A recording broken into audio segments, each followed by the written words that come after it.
दोस्तों नमस्कार। दोस्तों ये हमारा पार्ट 5th वीडियो है पोलिनोमियल इक्वेशन का, जहां पर हमने क्यूबिक और बाई क्वाड्रेटिक इक्वेशनों को सोल्व करते आ रहे हैं। ये 5th पार्ट के अंदर हम ये दो क्वेश्चन सोल्व करेंगे। दोनों क्वेश्चन डिफरेंट है, अच्छे क्वेश्चन है। अगर आप इसकी स्टेटमेंट को समझ जाते हैं तो आपके लिए क्वेश्चन सोल्व करना ईजी हो जाएगा, और आपको ये भी पता लग जाएगा कि के की वैल्यू या किसी भी पोलिनोमियल इक्वेशन की वैल्यू कैसे फाइंड आउट की जाती है। ये जो 14 क्वेश्चन है इसके अंदर क्या दे रखा है, if the reminder on the division of, यानी कि इसको डिवाइड करने के बाद, यानी कि इस जी एक्स से इसको डिवाइड करने के बाद जो रिमाइंडर बचता है वो 21 गिवन है। फाइंड द कोशेंट, कोशेंट निकालो, एंड द वैल्यू ऑफ के की वैल्यू निकालो, hence find the zero of the cubic polynomial, और इसकी जीरो भी निकालो। उसके बाद ये जीरो भी कह रहा है, इसकी जीरो भी निकालो। तो फर्स्ट ऑफ ऑल अगर ये एफ एक्स है तो एफ एक्स को मैंने डिविडेंड के रूप में लिखा, ये इसका डिवाइजर है, मैंने इसको बाहर लिखा। ये इसका रिमाइंडर है, रिमाइंडर बचता है इसको डिवाइड करने के बाद। फर्स्ट ऑफ ऑल पहले मैं इसको यानी कि जी एक्स को एफ एक्स से डिवाइड करूंगा, यानी कि इससे इसको डिवाइड करूंगा। डिवाइजर ये है, डिविडेंड ये है। तो मैं फर्स्ट एलिमेंट को देखता हूँ, एक्स क्यूब है, यहाँ एक्स है, तो मैं इसको एक्स स्क्वायर से मल्टीप्लाई करूंगा और इसको भी एक्स स्क्वायर से मल्टीप्लाई करूंगा। उन दोनों टर्म्स को मैं यहाँ लिख दूंगा। तो लिखने के बाद जो एक्स स्क्वायर से मैंने मल्टीप्लाई किया था वो यहाँ पे लिखते हैं कोशेंट के साथ। तो मैंने यहाँ पर एक्स क्यूब और माइनस में 3x स्क्वायर लिखा। तो इससे क्या हुआ, इसके साइन चेंज किए मैंने, इससे ये कट गया। तो इसके बाद मेरे पास यहाँ पे 5x स्क्वायर आ गया, इसको मैंने कैरी किया और इसको भी मैंने फिर कैरी किया। यहाँ पे मेरे पास आ गया 5x स्क्वायर प्लस में kx प्लस में 3। अब इसको मैं किससे मल्टीप्लाई करूँ, 5x से मल्टीप्लाई करूंगा, तब मुझे ऐसा ऐसा मिलेगा। तो मैं 5x से इसको मल्टीप्लाई करूंगा, 5x से इसको मल्टीप्लाई करूंगा, और 5x मैंने यहाँ लिख दिया। तो 5x स्क्वायर आ गया, माइनस में 15x आ गया। तो फिर मैंने इसके फर्दर फिर साइन चेंज किए, इससे ये कट गया।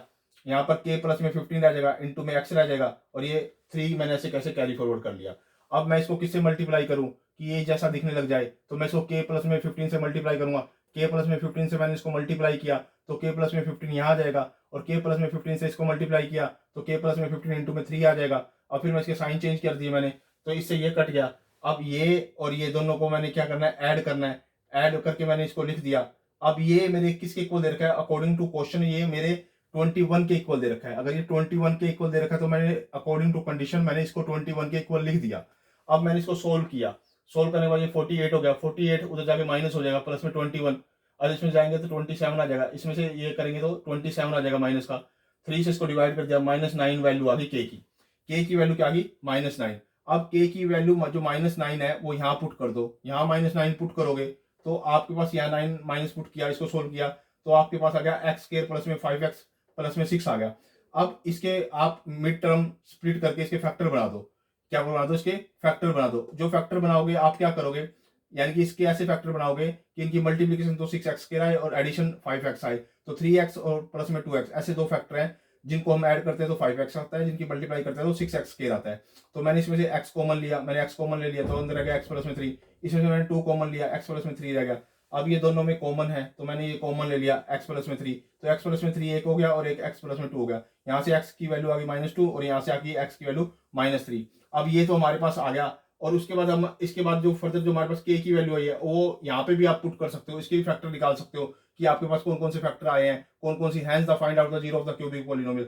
तो आप इसकी जो क्यूबिक पॉलिनोमियल है तो इसकी भी आपको जीरो निकालनी है, इसकी भी वो जीरो निकालने के लिए बोल रहा है। तो इसकी क्यूबिक पॉलिनोमियल की जीरो निकालने के लिए बोल रहा है, तो आप इसको अलग से फर्दर आप सोल्व कर लेना, तो आपका ये क्वेश्चन सोल्व हो जाएगा। इतना मैंने आपको क्वेश्चन बता दिया कि ये क्वेश्चन कैसे सोल्व होगा। आगे इसकी क्यूबिक पॉलिनोमियल दे रखी है, के की वैल्यू पुट कर दो।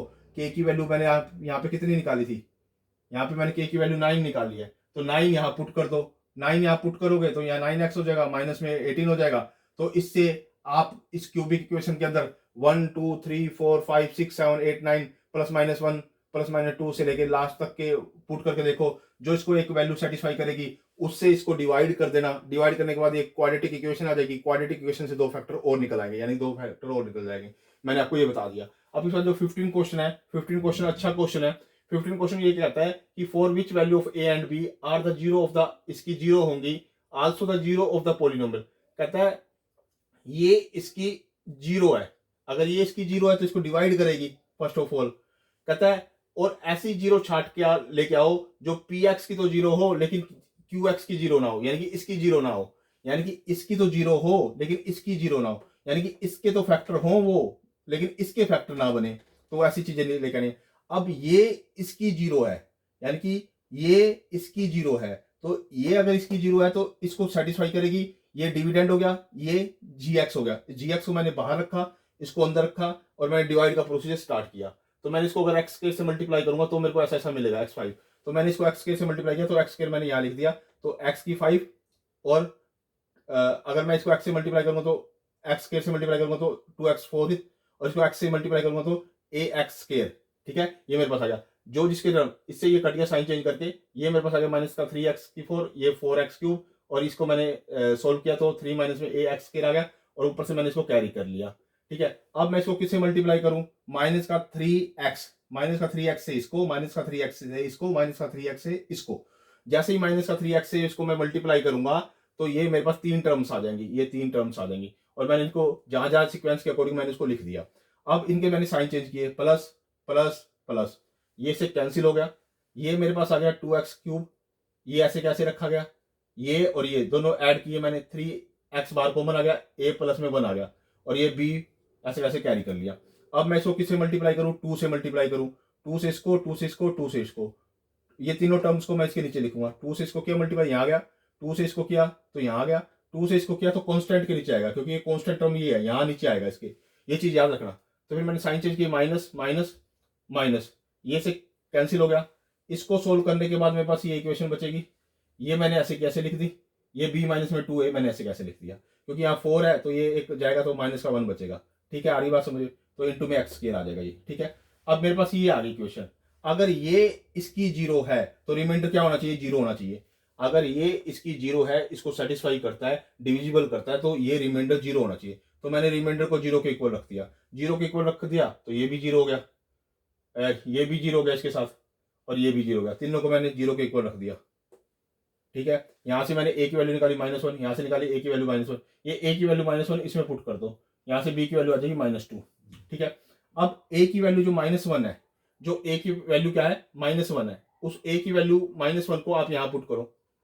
यहां पुट किया मैंने a की वैल्यू -1 और a की वैल्यू को -1 यहां पुट करो चाहे यहां पुट करो, एक ही बात है। यहां पुट कर लिया मैंने -1, तो मैंने ये -1 पुट कर लिया यहाँ पे। ठीक है, अब इसके बाद मेरे पास जो दूसरा है, यहाँ पे मेरे पास जो क्वाड्रेटिक इक्वेशन आ गया, ये तो इसके फैक्टर थे। अब मैं इसको चेक करता हूं, इससे जो दो फैक्टर निकलेंगे कि वो इसके दो फैक्टर वो इसके नहीं होंगे, यानी कि इससे जो दो फैक्टर निकलेंगे वो इसके नहीं होंगे, मेरे को वो प्रूव करना है। यानी कि इसके क्वाड्रेटिक इक्वेशन मैंने ऐसे कैसे ली, इसको मैंने सोल्व किया, एक्स स्क्वायर इसके फैक्टर बनाए स्प्लिटिंग मेथड से, माइनस का 3x के फैक्टर क्या बनेंगे, -2 और x बनेंगे, +2 ऐसे लिखा मैंने ऐसे। इसमें से मैंने x कॉमन ले लिया, x -2, इसमें से मैंने -1 कॉमन ले लिया, x -2, ये इसमें से x -2 कॉमन है, इसमें से भी x -2 कॉमन है, तो यहाँ x -1 आ गया और यहाँ x -2 आ गया। ठीक है, यहाँ से यानी कि x की वैल्यू आ गई 1 और आगे 2। ये क्वाड्रेटिक इक्वेशन इसके फैक्टर आए। अब ये वाले दोनों फैक्टर मैं इसमें पुट करके देखता हूँ, यहाँ इसमें पुट करके देखता हूँ। इसमें पुट करके जब देखूंगा, जब मैंने यहाँ पर a की वैल्यू -1 पुट करी, तो मैंने -1 पुट करी यहाँ पे, यानी कि इसको मैंने ऐसे सोल्व करना चाह रहा हूं, मैं आपको बता देता हूं कि x3 2x² -1। अब जो इसके दो फैक्टर निकले हैं, इसके दो फैक्टर कौन कौन से निकले हैं मेरे पास, 1 और 2। एक बार मैं इसमें 1 पुट करूंगा, ये मैंने 1 पुट किया तो ये क्या आया मेरे पास 3 -1 2, जो कि 0 के इक्वल नहीं है, यानी कि 1 इसका फैक्टर नहीं है। ठीक है, फिर मैंने इसकी जगह 2 पुट किया, यहाँ 2 पुट किया, 2 पुट करो x की जगह, यहाँ पे 8 हो गया और ये भी 8 हो गया, 8 8 16 16 -1 यानी 15 15 नॉट इक्वल टू 0, यानी कि दोनों के दोनों फैक्टर इसको सेटिस्फाई नहीं करते इस इक्वेशन को, यानी कि इसके जो फैक्टर होंगे वो इसको सेटिस्फाई नहीं करते, तो इसको सेटिस्फाई ये वाले फैक्टर नहीं करते, यानी कि ये वाले ऐसे फैक्टर हैं इसके जो इसको सेटिस्फाई नहीं कर रहे, यानी कि इसकी वो ये तो इसकी तो जीरो है इसकी, लेकिन इसकी सारी जीरो इसकी जीरो नहीं है, समझ में आ गई। यानी कि इसके फैक्टर तो सारे इसके फैक्टर हैं, लेकिन इसके सारे फैक्टर यानी कि अंदर वाली इक्वेशन के सारे फैक्टर इसके फैक्टर नहीं है, क्योंकि दो हमने ऐसे फैक्टर निकाले हैं जो इसकी जीरोस नहीं है। ठीक है ना, यही हमने क्वेश्चन में प्रूव करना था। दोस्तों ये आज हमारे दो क्वेश्चन के कंप्लीट हो गए हैं, यह हमारा 5th पार्ट था पॉलिनोमियल इक्वेशन का। आप खुद भी देखिए, अपने दोस्तों के साथ भी शेयर कीजिए और मेरे चैनल को भी सब्सक्राइब कीजिए। ये बहुत अच्छे क्वेश्चन है दोनों के दोनों, आप इन क्वेश्चनों को अच्छे ढंग से समझिए। आपको फैक्टराइजेशन करना, कॉमन लेना, डिवीजन करना, लॉन्ग डिवीजन मेथड सब आपके ऊपर, आपको ये आ जाएगा। बार बार आप इसकी प्रैक्टिस कीजिए और अलग इस तरह के जो डिफरेंट क्वेश्चन होते हैं, वो डिफरेंट क्वेश्चन को कॉपी पे नोट डाउन कीजिए और उसकी प्रैक्टिस करके देखिए कि कैसे इनके बीच में रिलेशनशिप है, डिविडेंड, डिवाइजर, कोशेंट और रिमाइंडर के बीच में क्या क्या रिलेशनशिप है। ओके दोस्तों, धन्यवाद।